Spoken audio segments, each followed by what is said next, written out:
আসসালামু আলাইকুম দর্শক, আশা করি যে যেখানে আছেন আল্লাহ তাআলার অশেষ মেহেরবানিতে সবাই ভালো আছেন, সুস্থ আছেন। দর্শক, অনেক দিন হয়ে গেল আমি তেমন কোনো ভিডিও ছাড়ি না। আর এর মাঝে আমাদের পুকুরগুলিতে অনেক কিছু ঘটে গেছে, সেগুলো আপনাদেরকে দেখানো বা জানানো কোনো কিছুই হয়নি। আমরা দেখুন, এটা আমার বাড়ির পাশের পুকুর। এ পুকুরে আমরা অধিক ঘনত্বে মাছ চাষ করি।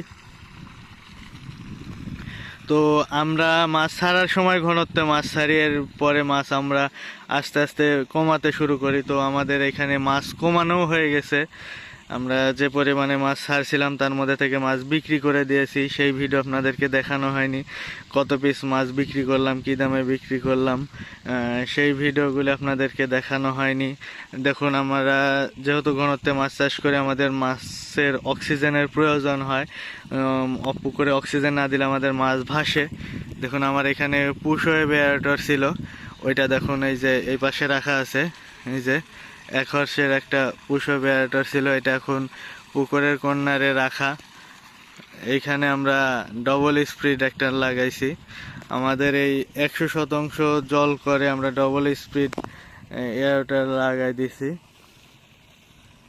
কারণ আমাদের অধিক অক্সিজেনের প্রয়োজন পড়ে যাচ্ছিল। আমাদের এটা দিয়ে কভার হচ্ছিল না, এটা দেওয়ার পরে আমাদের মাছ ভেসে যাচ্ছিল।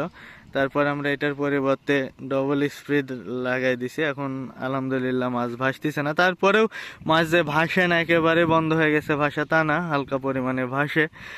আবার অনেক দিন ভাসে না, মানে খুব কম ভাসে এখন। কিন্তু এইটা চালানোর সময় আবহাওয়া খারাপ থাকাকালীন রেগুলার মাছ ভাসতেছিল, ওইটার পরিবর্তে আমরা এটা নিয়ে এসে লাগাইছি। এখন মাছ আলহামদুলিল্লাহ কম ভাসতেছে। আমরা এখন পুকুরে কি পরিমাণ খাবার দিচ্ছি, মাছ কি সব সময় একরকম খাবার খায়? এই যে দেখুন, এটা হলো নারিশ কাপ গোয়ার ফিশ ফিড। এটা ডুবন্ত ফিড, 25 কেজির একটা বস্তা, 22% প্রোটিন। আর এটার বডি রেট দেওয়া আছে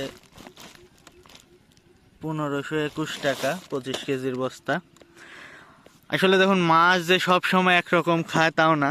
আমরা পুকুরে যে পরিমাণ খাবার দিতাম প্রথম দিকে, এখন আবহাওয়া খারাপ যাচ্ছে, মাছ এখন খুব খাবার খাচ্ছে না খুব বেশি। এই যে দেখুন, আমরা শুধুমাত্র 25 কেজির একটা বস্তা দিচ্ছি। এখানে আমরা 3 বস্তা পর্যন্ত ফিড দিছি মাছকে খাওয়ার জন্য। 3 বস্তা ফিড খাইছে। এখন মাছ মাত্র 1 বস্তা ফিড খাচ্ছে, তাও 1 বস্তা যে রেগুলার খাচ্ছে তা না, দেখা যাচ্ছে যে কমও খাচ্ছে। 1 বস্তার মাছ ভাসতেছে, আবহাওয়া খারাপ থাকার কারণে 1 বস্তা খাচ্ছে না। আমাদের পাবদাকে আমরা 3 বস্তা, 3.5 বস্তা, 4 বস্তা পর্যন্ত ফিড দিছি এইখানে এই সিজনে নতুন করে শুরু করার পরে। আর এখন আমাদের পাবদা দেখা যাচ্ছে যে মাঝে সাঝে 1 বস্তা, 1.5 বস্তা, 2 বস্তা, 2.5 বস্তা এমন করে খাবার খাচ্ছে। এমনই যে খাবে সব সময় তা না। অনেকেই বলেন যে ভাই, আমার পুকুরে মাছ তো অনেক খাবার খাচ্ছিল, খুব করে খাবার খাচ্ছে না, খাবার খাওয়া কমা দিছে। এটা নিয়ে আসলে খুব টেনশন করার দরকার নাই। আসলে মাছ এমনই, দেখা যাচ্ছে যে খাতে খাতে হুট করে 1-2 সপ্তাহ খাবার, 1 সপ্তাহ খাবার কম খাচ্ছে, আবার ঠিক হয়ে যাচ্ছে। এমনটাই চলে। আমরা যতদিন হলে মাছ চাষ করতেছি এমনটাই দেখতেছি। এখন দেখুন, আমার এখানে সর্বোচ্চ 2 বস্তা করে খাবার খাচ্ছে। আবার এমনও সময় আসবে 2 বস্তা খাবারে কিছুই হবে না। মানে আমরাই শুরুতে আগেও 4 বস্তা পরিমাণ খাবার দিছি, এখন 2 বস্তা খাচ্ছে। আস্তে আস্তে বেশি খাবে, আবার কম খাবে। এর জন্য আমরা বিভিন্ন ট্রিটমেন্ট নিই, সেগুলো আপনাদেরকে দেখাবো ইনশাল্লাহ। তো অনেক দিন ভিডিও দিইনি বিভিন্ন কারণে, তো আবার ভিডিও দেওয়া শুরু করলাম, আস্তে আস্তে দিব ইনশাল্লাহ। আর আরেকটি বিষয়, পুকুরে সুজি পোকা বা জু প্লাঙ্কটন হয়, সেটা নিয়ে বিভিন্ন মৎস্য চাষি এবং মৎস্য বিশেষজ্ঞদের পরামর্শ বিভিন্ন রকম রয়েছে।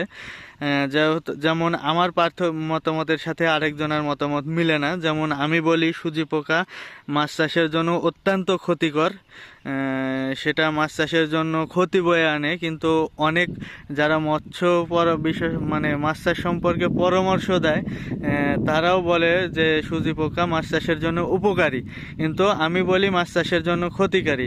হ্যাঁ, সুজি পোকা মাছ চাষের জন্য উপকারী যদি আপনি বাণিজ্যিকভাবে মাছ চাষ না করেন, তাহলে আপনার জন্য জন্য উপকারী। যেহেতু ধরেন আপনার একটা পুকুর রয়েছে ছোটোখাটো, সেখানে আপনি পারিবারিক চাহিদা মেটানোর জন্য মাছ চাষ করতেছেন, মাছ ছাড়ি দিয়ে রাখছেন কিছু ছোট ছোট পোনা, যেহেতু ওই সমস্ত পুকুরে বড় মাছ আসলে ছাড়া হয় না। আমরা যেমন রুই মাছ ছাড়ি 500 গ্রাম প্লাস 600-700 1 কেজি সাইজের মাছ ছাড়ি, কিন্তু ওই সব জায়গায় এমন মাছ ছাড়া হচ্ছে না। কেউ দেখা যাচ্ছে যে 1 মণ পোনা নিয়ে এসে ছাড়ি দিয়ে রাখছে, আসলে 1 মণে কত পিস হবে সেটা তার কোনো ধারণা নাই।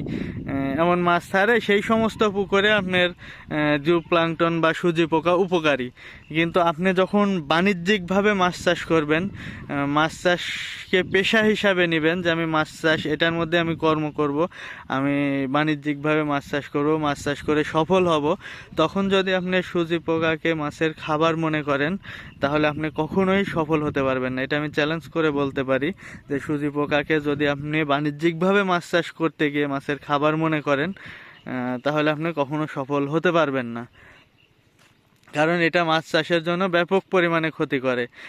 আর বাণিজ্যিকভাবে কি কারণে কেন বলতেছি, যখন আপনি বাণিজ্যিকভাবে মাছ চাষ করবেন তখন আপনি পুকুরে খাবার দিতেই হবে। কারণ দেখুন, আমার এটা যে পাড়ে পুকুর পাড়ে আমি দাঁড়িয়ে ভিডিও করতেছি, আমার টোটাল পুকুরের জায়গাটা পাড় সহ, মানে এটা আমাদের নিজস্ব ব্যক্তিগত জমি। এই জমিটা 4 বিঘা 5 কাঠা। 4 বিঘা 5 কাঠা বলতে আমাদের এখানে 20 কাঠায় 1 বিঘা বলে, আর 33% 1 বিঘা।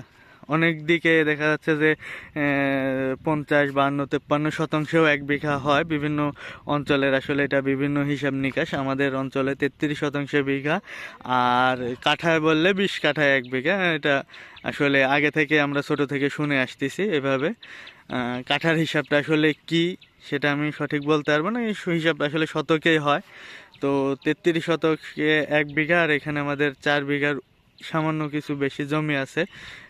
এটার উপরে পুকুর কাটা, সেই কারণে আমি বলি যে 100% পুকুর, কারণ আমার 4 বিঘা আর সামান্য উপরে জমি, এটার মধ্যে পার রয়েছে।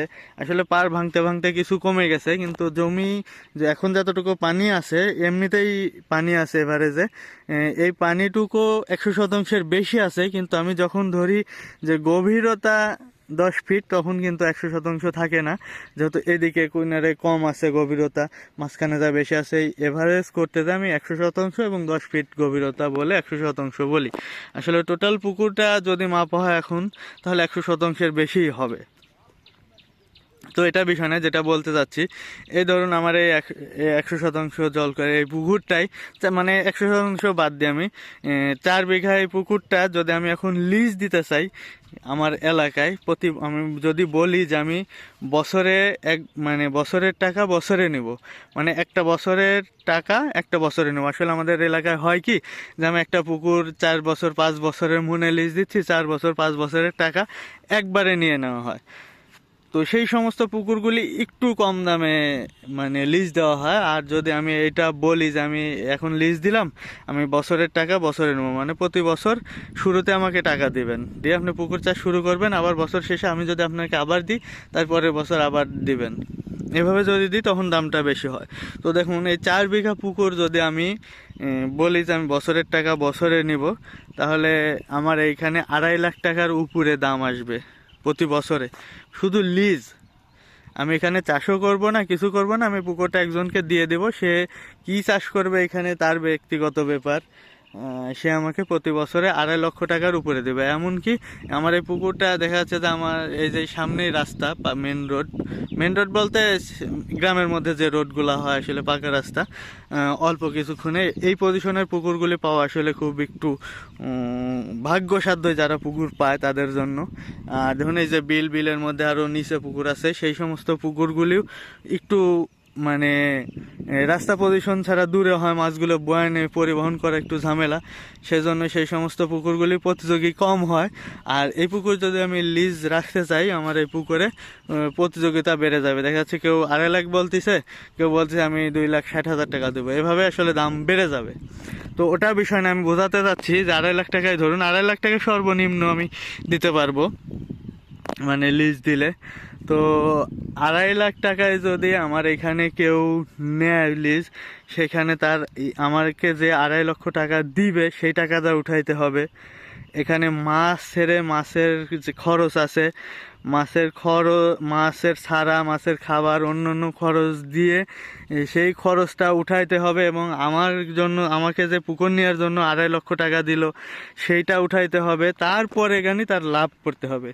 এর পিছনে তাহলে কত টাকা ইনভেস্ট করতে হয়। এখন যদি কেউ সুজি পোকাকে খাবার মনে করে যে আমার পুকুরে সুজি পোকা আছে, সুজি পোকা আমার মাছ খাচ্ছে, আমি মাছকে খাবার দেওয়ার আমার প্রয়োজন নাই, তাহলে সে কখনো লাভ করতে পারবে না, তার মাছ কখনোই হবে না। আসলে বুঝাইতে পারছি কি না জানি না যে সুজি পোকা কেন আমরা মাছের জন্য অভিশাপ বলি। দেখুন আপনাদেরকে দেখাই, আমার পুকুরে আজকে মাছ ভাসছিল, সুজি পোকা আমরা উঠায় রাখছি। এটা কিন্তু জুপ্লাঙ্কটন, এমন এমন করে আরও জায়গায় জায়গায় ফালানো আছে। আর এগুলা উঠাইলাম কিভাবে, আপনারা একটা জিনিস লক্ষ্য করবেন যে আপনাদের পুকুরে যদি কখনো মাছ ভাসে, আপনাদের পুকুরে যদি সুজি পোকা হয়, দেখবেন যে পাশে বাতাসের ঢেউটা একটু বেশি, যেমন আমাদের পুকুরটা একটু মানে গাছ গোছালো ওই সাইডটা আছে, তারপরে বাতাস হলে পুকুরে সুন্দর একটা বাতাস লাগে, তারপর আমাদের এয়ারটর চলে, ওইটার ঢেউটা আসে। দেখা যাচ্ছে যে এই সাইড দিয়ে হালকা হালকা করে মানে থোপায় থোপায় থোপায় থোপায় পানির উপর দিয়ে ভেসে থাকে এই পোকাগুলি পুকুরে মাছ ভাসলে। আর পুকুরে যদি মাছ না ভাসে তাহলে এই পোকাগুলো এভাবে ভাসে না। যদি ভাসে মানে মাছ ভাসে তাহলে ওইগুলা থোকায় থোকায় ভেসে থাকে। এর পরবর্তীতে কোনো দিন যদি উঠাই আপনাদেরকে কীভাবে ভেসে থাকে সেটা দেখাবো ইনশাল্লাহ। তো দেখুন, এটা উঠে রাখছি, এখানে ফালা রাখছি, তারপরে এই যে দেখাই এইখানে ফালানো আছে, মানে জায়গায় জায়গায় বিভিন্ন জায়গায় জায়গায় উঠাইছি, উঠানোর পরে গাবলায় করে ফেলানো আছে। দেখুন, এটা আসলে সকালবেলা উঠানো হয়েছে, প্রচণ্ড গরমে মারা গেছে। যদি তাজা থাকতো তাহলে আপনাদেরকে ভালো মতো দেখাইতে পারতাম। এগুলা সম্পূর্ণ মারা গেছে।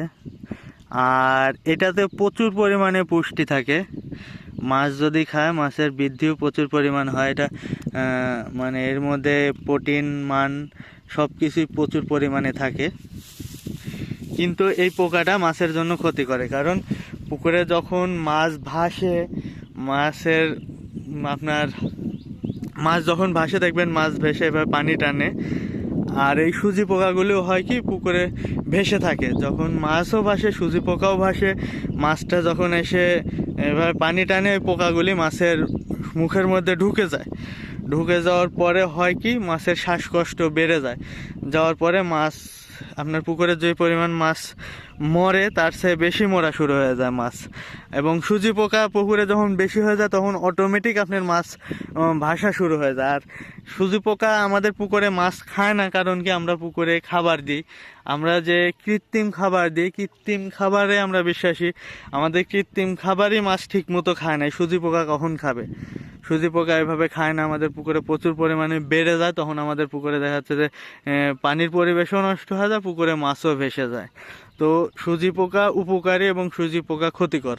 সুজি পোকা উপকারী কাদের জন্য? যারা এই যে পারিবারিক চাহিদা মেটানোর জন্য সামান্য পরিমাণে মাছ চাষ করে, তাদের জন্য এটা উপকারী।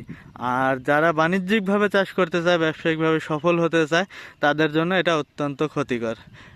আসলে বিষয়টা বুঝাইতে পারছি কিনা জানি না, আমি যতটুকু পারি ততটুকু আপনাদেরকে বোঝানোর চেষ্টা করলাম। আর আমরা যেহেতু ঘনত্বে মাছ চাষ করি, আমরা সারা সময় অনেক ঘনত্বে মাছ ছাড়ি, এটা নিয়েও অনেকে অনেক মন্তব্য করেন যে আপনারা সফল হতে পারবেন না, মাছ এতগুলো ছাড়া প্রয়োজন নেই, এভাবে ছাড়লে আসলে মাছ চাষ হয় না। তো আমরা কিভাবে ছাড়ি? আমরা আসলে মাছ চাষ, আমরা যে 2টা পুকুরে আমরা ঘনত্বে মাছ চাষ করি, একটু বেশি ঘনত্বে, এই 2টা আমরা কিভাবে চক্রা করে মাছ ধরি এবং মাছ ছাড়ি, মাছ বিক্রি করি, সেটা আপনাদেরকে এর আগেও জানাইছি, পরবর্তী আবার জানাবো ইনশাল্লাহ সামনে। আসলে বিভিন্ন কারণে আমি ভিডিও এভাবে দিতে পারি না আপনাদেরকে, সামনে ভিডিও দিব ইনশাল্লাহ। তো এই পর্যন্তই, সবাই ভালো থাকবেন, সুস্থ থাকবেন।